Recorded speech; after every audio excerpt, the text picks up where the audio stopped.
السلام علیکم ورحمۃ اللہ تعالی وبرکاتہ۔ نحمده ونصلي ونسلم على رسوله الكريم، اما بعد فاعوذ باللہ من الشیطان الرجیم، بسم اللہ الرحمن الرحیم۔ ان اللہ وملائکتہ یصلون علی النبی یا ایہا الذین آمنوا صلوا علیہ وسلموا تسلیما۔ اللہم صلی علی سیدنا و مولانا محمد معدن الجود والکرم وآلہ الکرام وابنہ الکریم وبارک وسلم صلاۃ و سلام علیک یا رسول اللہ صلی اللہ تعالی علیہ وسلم۔ عزیزان ملت اسلامیہ، اعوذ باللہ کے فضائل و فوائد بیان کیے جا رہے ہیں۔ اس میں مشکوٰۃ شریف کے حوالے سے ایک بات یہ بیان کی گئی تھی کہ جو شخص صبح و شام یہ کلمات پڑھے، اعوذ بکلمات اللہ التامہ من شر ما خلق، تو وہ زہریلی چیزوں سے انشاءاللہ محفوظ رہے گا۔ نبی کریم صلی اللہ علیہ وسلم امام حسن اور امام حسین رضی اللہ تعالی عنہما کے لیے یہ دعا پڑھا کرتے تھے، اعیذکما بکلمات اللہ التامہ من شر کل شیطان وہامہ ومن کل عین لامہ۔ اور ہم جب پڑھیں گے تو اعوذ بکلمات اللہ التامہ اس طریقے سے ہم پڑھیں گے، اور یہ بچوں پر پڑھ کر دم کیا جائے تو انشاءاللہ وہ بچے جو ہے کہ بلاؤں سے محفوظ رہیں گے۔ فرماتے ہیں کہ حضور پاک صلی اللہ علیہ وسلم نے ارشاد فرمایا کہ میرے جد امجد حضرت ابراہیم علیہ السلام اپنے فرزندوں اسماعیل اور اسحاق علیہ السلام کو اس دعا سے تعویذ فرماتے تھے، یعنی اللہ کی پناہ میں دیتے تھے۔ اس سے معلوم ہوا کہ اگر بچوں کو اس دعا کا تعویذ پہنایا جائے یا اس دعا سے دم کیا جائے تو انشاءاللہ وہ بچے ہر بلا سے محفوظ رہیں گے۔ مشکوٰۃ شریف کے اسی باب میں یعنی استعاذہ کے باب میں ہے کہ حضور علیہ السلام پڑھا کرتے تھے، اللہم انی اعوذ بک من الہم والحزن والعجز والکسل والجبن والبخل وضلع الدین وغلبۃ الرجال۔ اس کا پڑھنے والا انشاءاللہ دنیاوی رنج و غم اور مجبوری اور عاجزی، یعنی کسی کام کی صلاحیت ختم ہو جانا، کسی کام کے لائق نہ رہنا، ایسا مجبور ہو جانا، ایسی مجبوری اور بزدلی اور قرض اور دشمنوں کے غلبے سے محفوظ رہے گا۔ سوچیں آپ، ہماری دنیا کی زندگی کے اندر روزمرہ کی زندگی میں یہ چیزیں عام طور پر رنج و غم کبھی لاحق ہو جاتا ہے، کبھی کوئی تکلیف پہنچ جاتی ہے، کبھی مجبوری کی کیفیت ہوتی ہے، کبھی بزدلی والے معاملات اور قرض کے معاملات تو اکثر و بیشتر پیش آتے ہی ہیں، اور دشمنوں سے بھی ڈر رہتا ہے، دشمنوں کا بھی خوف رہتا ہے۔ تو یہ دعا اگر ہم پڑھتے رہیں گے تو انشاءاللہ تبارک و تعالیٰ ان ساری چیزوں سے محفوظ رہیں گے۔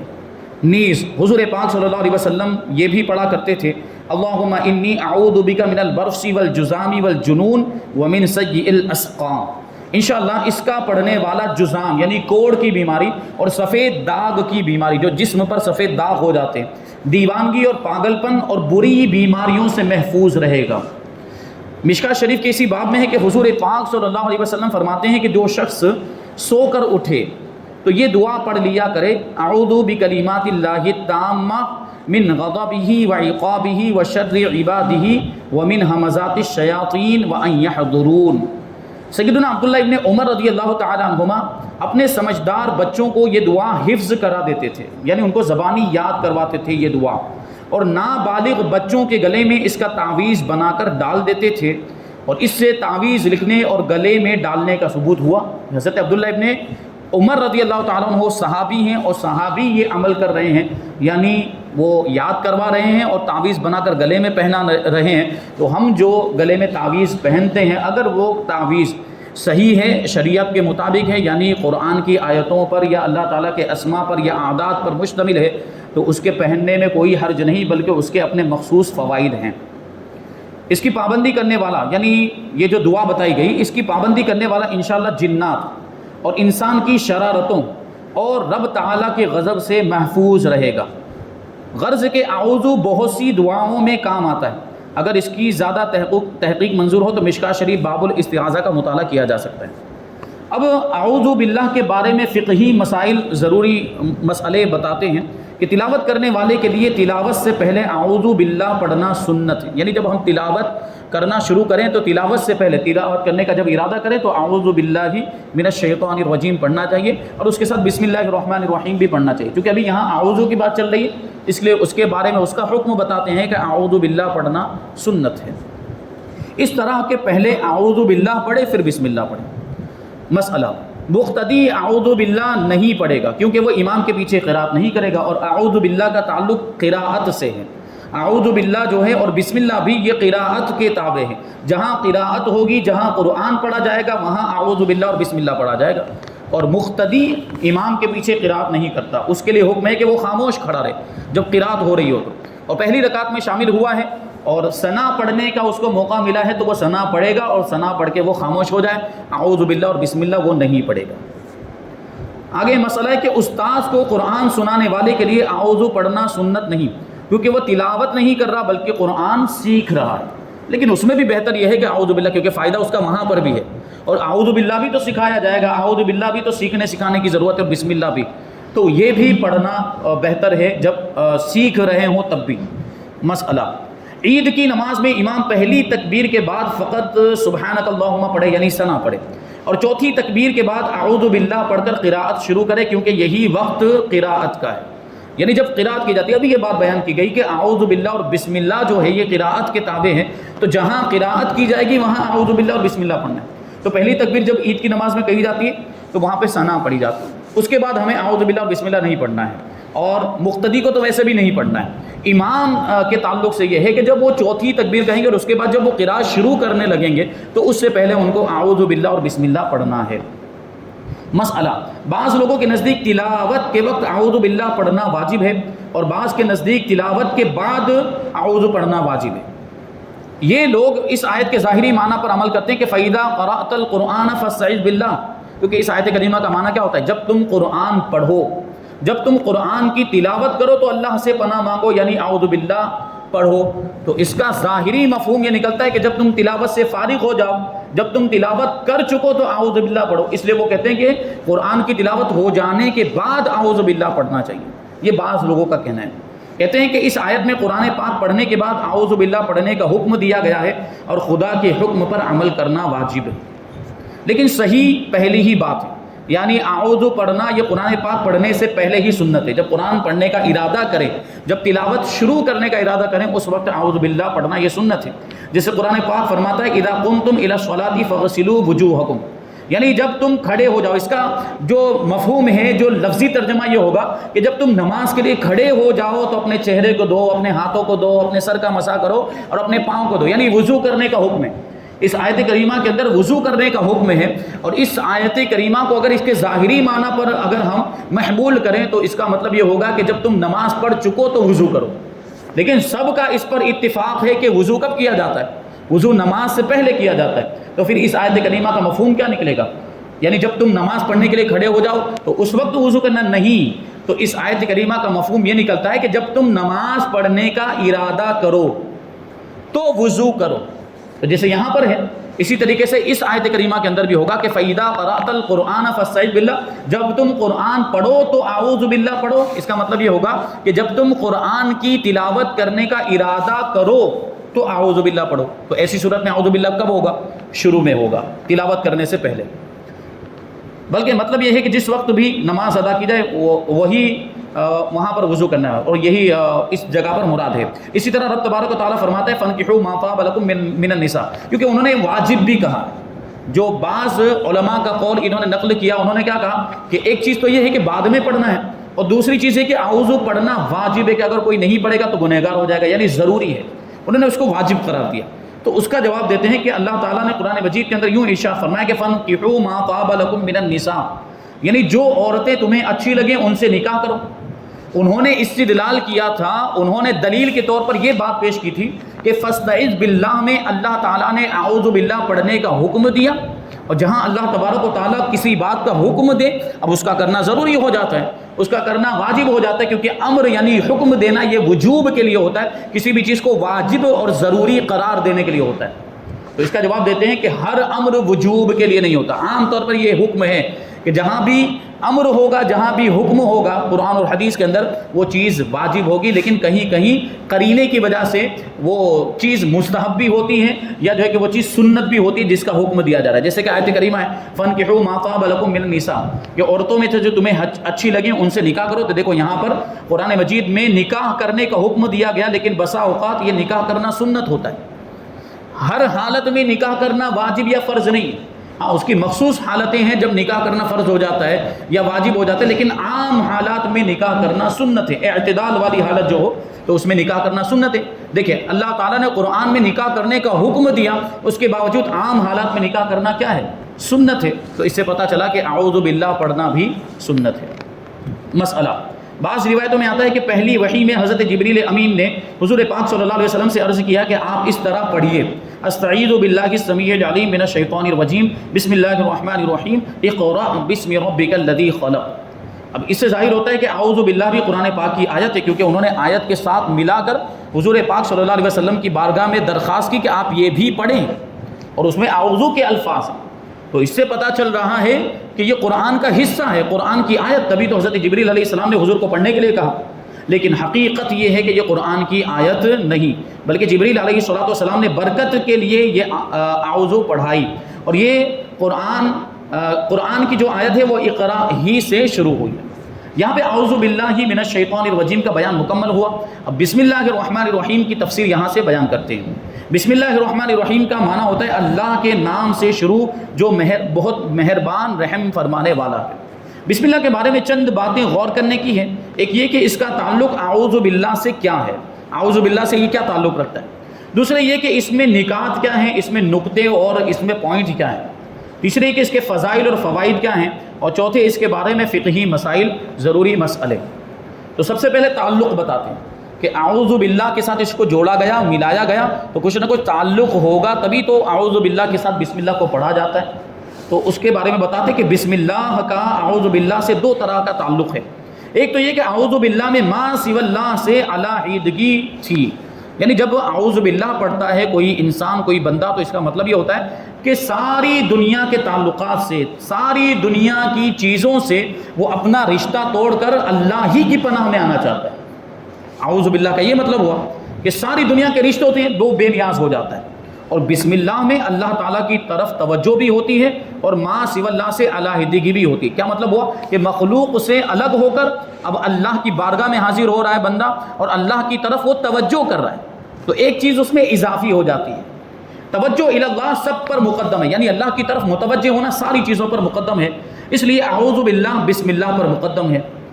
دوسرے یہ کہ اعوذ باللہ میں برے عقائد اور برے اعمال وغیرہ سے پرہیز ہے، یعنی کن کن چیزوں سے وہاں پہ پناہ مانگنا مراد ہوتا ہے. یہ پیچھے بیان کیا، ساری بری چیزوں سے، شیطان سے بھی، اور ہر وہ چیز جو اللہ کے ذکر سے، اللہ کی عبادت سے غافل کرنے والی ہو، اس کو بھی شیطان کہا گیا.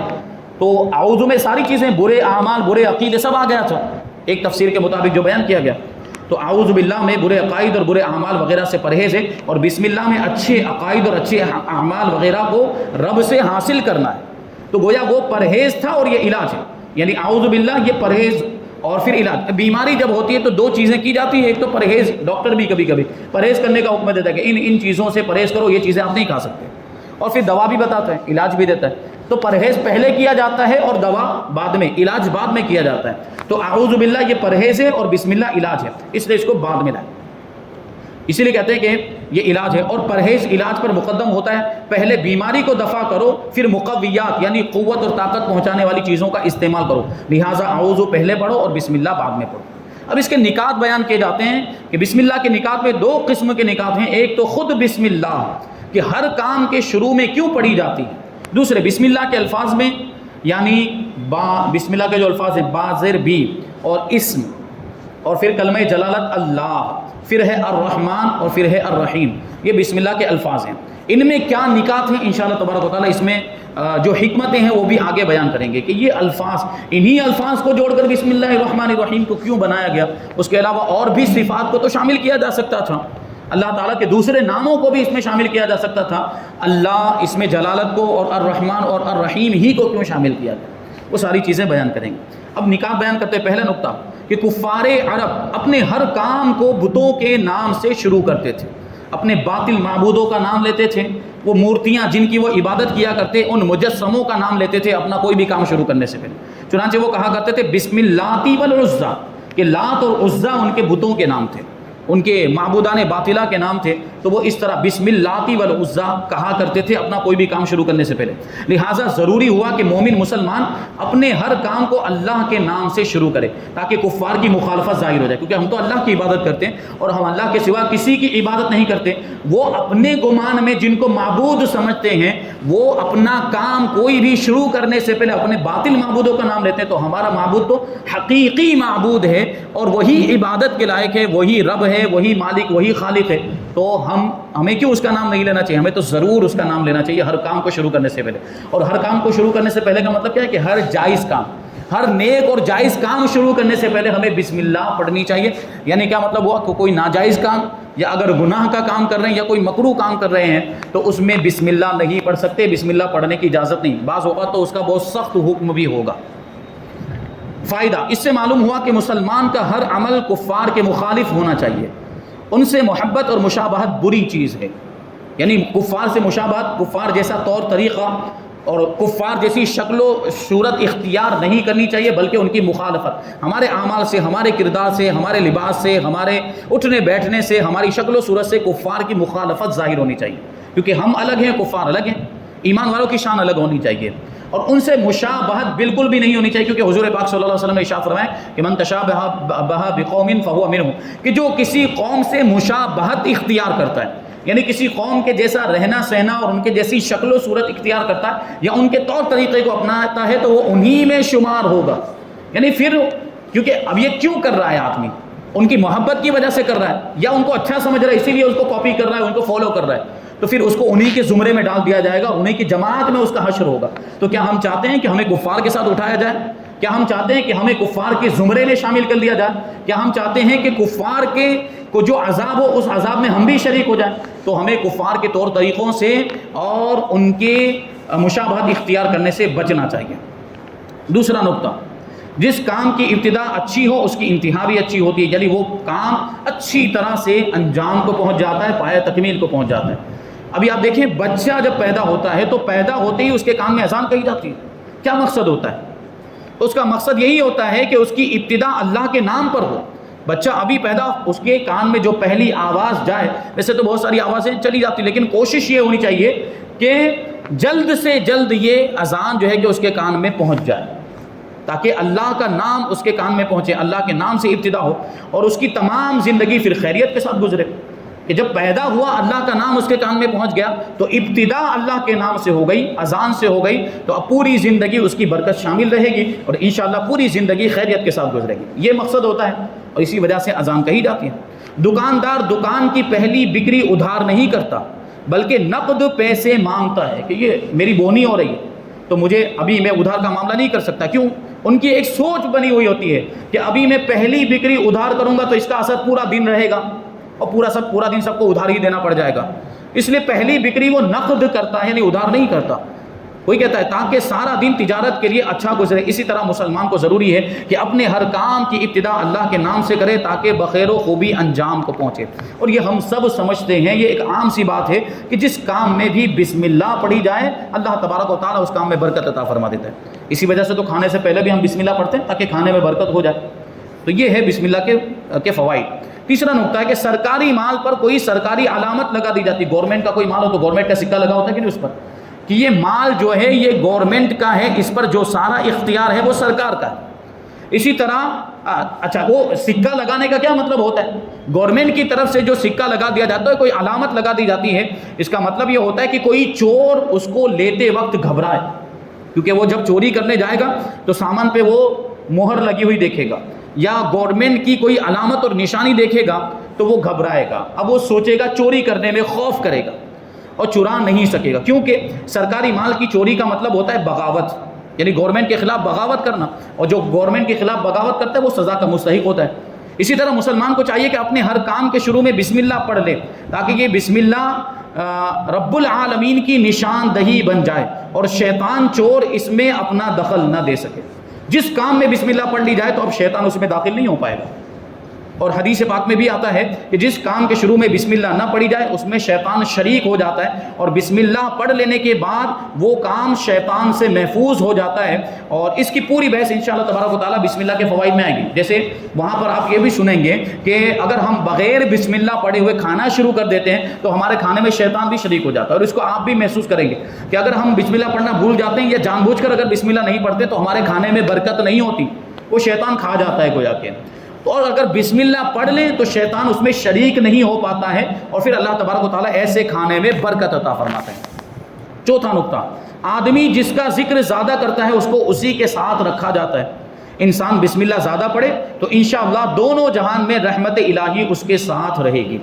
تفسیر کبیر شریف میں بسم اللہ کے ماتحت ایک روایت بیان فرمائی ہے کہ ایک مرتبہ حضور نبی کریم صلی اللہ علیہ وسلم نے حضرت صدیق اکبر رضی اللہ تعالیٰ عنہ کو اپنی انگوٹھی عطا فرمائی اور فرمایا کہ اس پہ کسی نقاش سے لا الہ الا اللہ لکھوا لو، کسی نقش نگار کرنے والے کے پاس سے اس پر لا الہ الا اللہ لکھوا لو۔ ابھی دیکھیں حضور نے کیا حکم دیا تھا حضرت ابوبکر صدیق رضی اللہ تعالیٰ عنہ کو کہ اس پر انگوٹھی کے اوپر لا الہ الا اللہ لکھوا کر لے کر آؤ کسی نقاش کے پاس جا کر۔